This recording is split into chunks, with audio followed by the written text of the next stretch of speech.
Appreciate it. And as I said, we'll be ready in just a moment. Thanks so much for being here.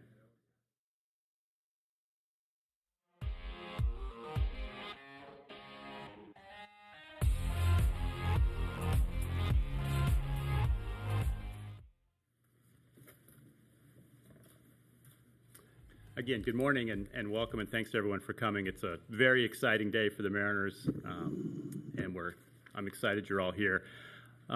I want to also welcome everyone who's listening to us online on mariners.com, all our fans that are checking in with us. At the head table, I think you know both people, our chairman and managing partner, John Stanton, and our new president of business operations, Catie Griggs. John will make some opening comments, as will Catie. Then we'll take questions from everyone. We will have a microphone we'll pass around for the question session, and I'd ask that you please introduce yourself to Catie as we start doing questions. So with that, John? Great. Well, welcome, everyone. It's been quite a week for the Mariners. We've had some fun wins. It's been a wonderful time on the field. Today, it's a wonderful time for the Seattle Mariners because of the arrival of Catie Griggs, and I cannot tell you how happy I am. I think it's a great day for our fans and a great day for all of us.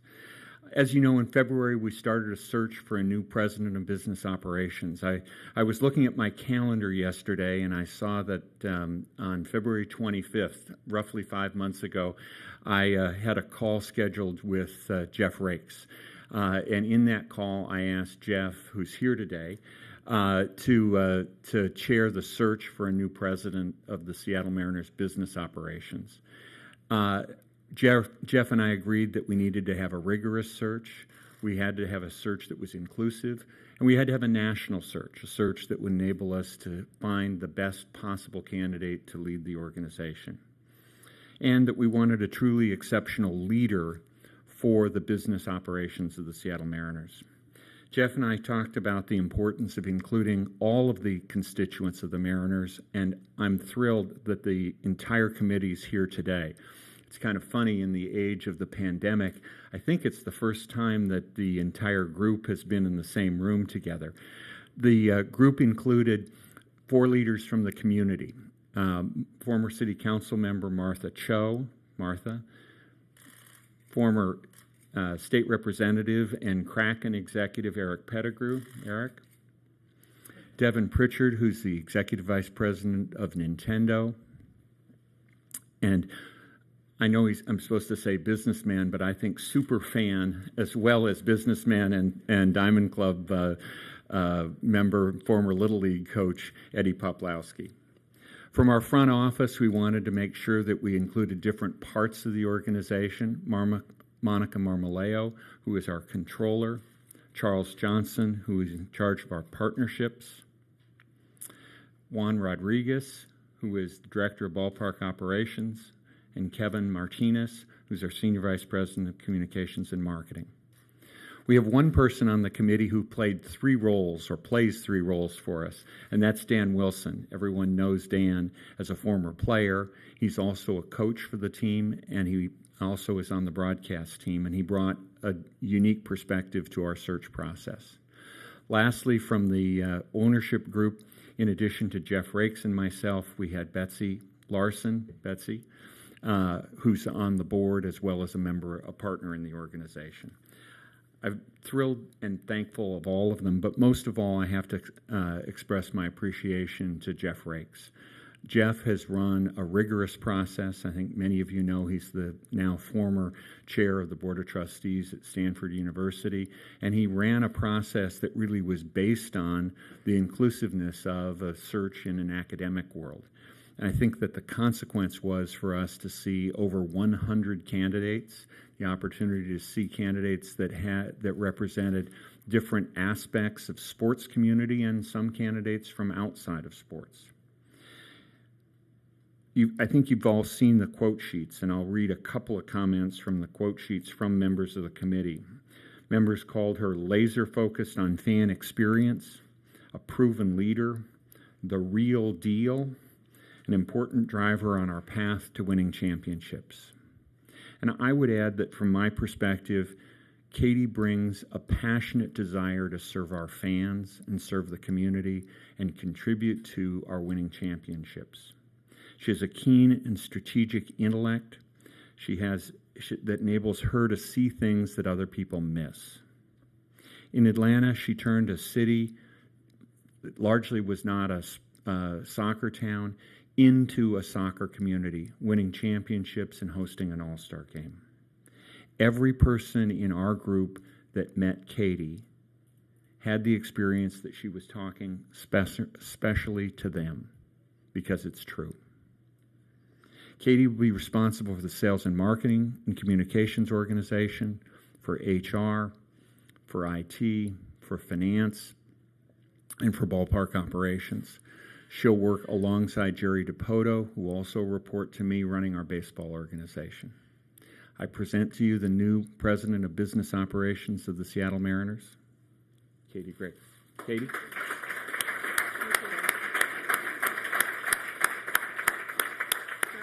Good morning. I am absolutely thrilled to be here, and I would like to echo John in thanking the search committee for the process that got us here today, as well as my wonderful husband who's back in Atlanta, without whom I know I would not be here. With that being said, I am incredibly excited to be starting as the president of business operations for the Seattle Mariners. This is a team on the rise. Seattle's an incredible city full of amazing sports fans. But more than that, it really was the commitment and the passion to the mission of this team that closed the deal. I've spent the last 10 years of my career launching and growing 3 businesses across the world of sports. What became clear to me throughout that experience is that it really boils down to one thing that determines whether or not you'll be successful, and that thing is people. When I look at this, people are key. It's about listening. It's about understanding. It is about caring about people and figuring out what it takes to serve their needs and help them excel. So when it comes to the Seattle Mariners, when it's looking at the fans, I'm here to listen. I'm here to learn. I want to know what you like.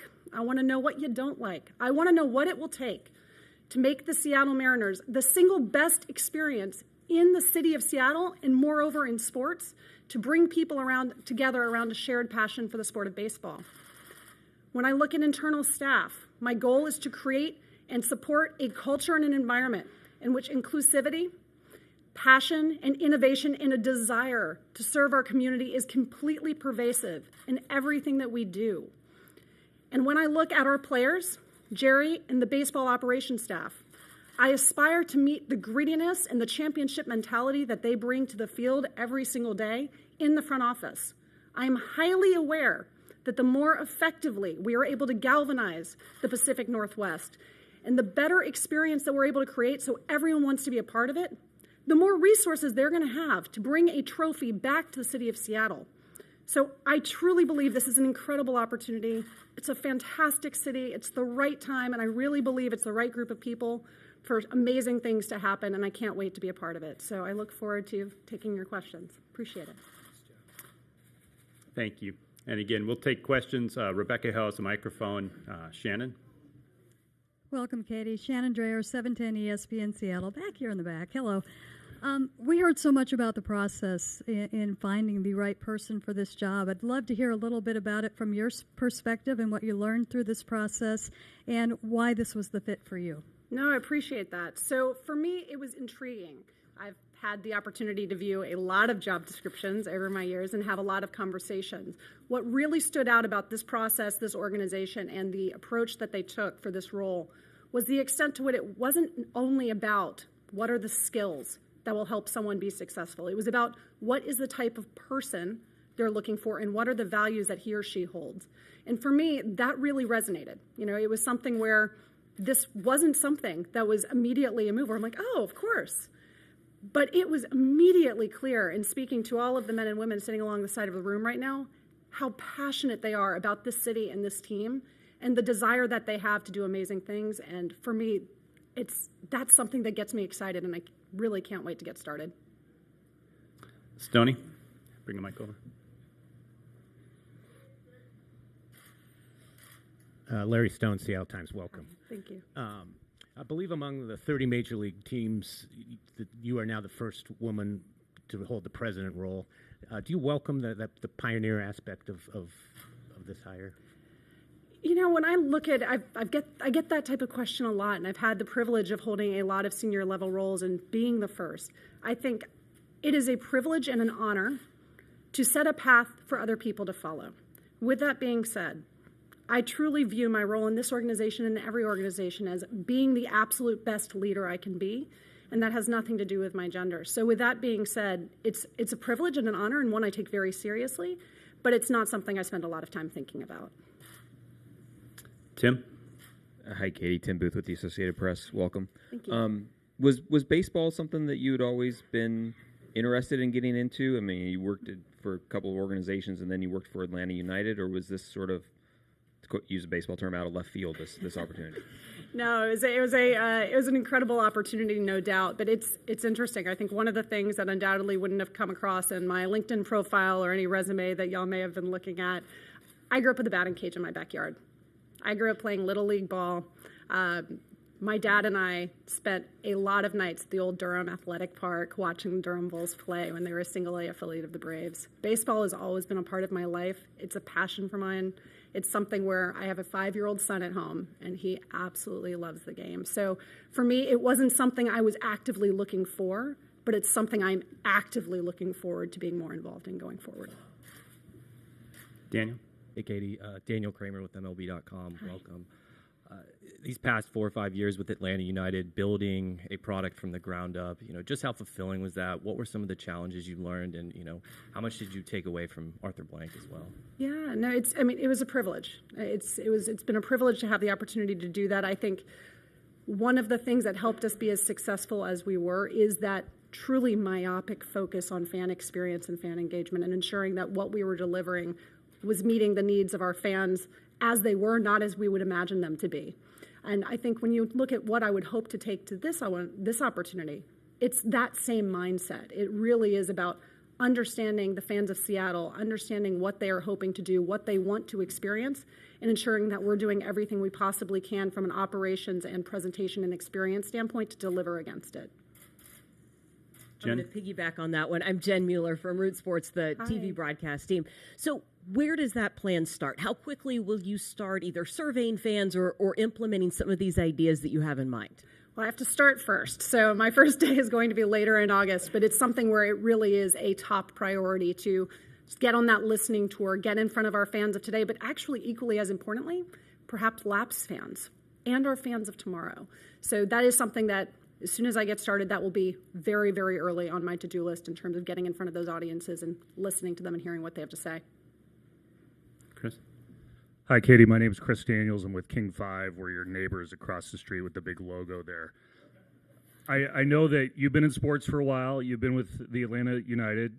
You obviously have heard about other sports franchises and opportunities in the past, and you've probably heard about this franchise from afar. One of the stereotypical job interview questions are what improvements do you think can be made to the franchise or to an organization? When you've looked at this from afar and you've gone through this interview process, what improvements do you think can be made here in Seattle that have been struggles in the past? No, it's a great question. I think the reality is I have a lot of listening to do yet. I'm a very firm believer that it's important to come in with initial hypotheses, but to validate them. And the reality is I've had a lot of conversations, but I haven't had a full opportunity to validate these hypotheses. I think the work that Jerry and his team are doing on the field is amazing. There's a lot of energy. There's a lot of momentum. I'm thrilled to piggyback on that. With that being said, it really does go back to exactly what I said, which is I need to get here in Seattle, learn the city, learn our fans, learn our staff, and then come back to you with a much more intelligent answer to that question. Any other questions for the head table?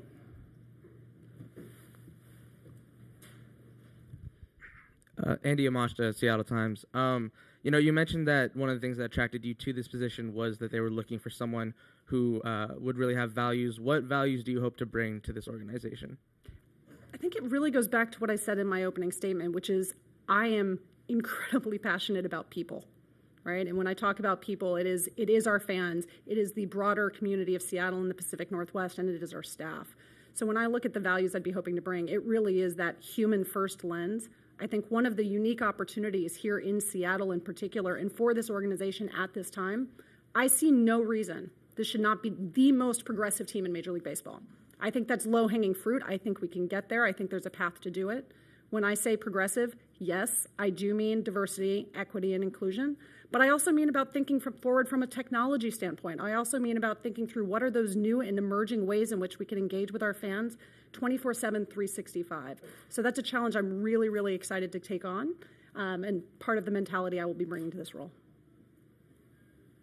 John, in your first few interviews with Catie, what really stood out to you from what jumped off the page? Many things. I guess I have to say first thing, intellect. It was incredible to hear the insights that she had to offer that you all have heard from her today. Second, I'd say the way she connected with people. It's very important to me that the culture of this organization include the values that she just talked about in terms of diversity and inclusion, in terms of embracing and addressing the progressive ideas, the new ideas. Innovation is one of the key elements of this organization, and Catie reflected that in every conversation that we had. And frankly, I guess, just a nice person, a person that was easy to spend time with. It's one of those qualities that, you know, I don't think I have, most people don't have, that when you meet someone, she really makes you feel like you're the only person she's talking to. And I think, as I tried to say in the introduction, it's because she cares. She cares deeply about people. She cares about the fans, but she also cares about the people in the front office. Any other questions?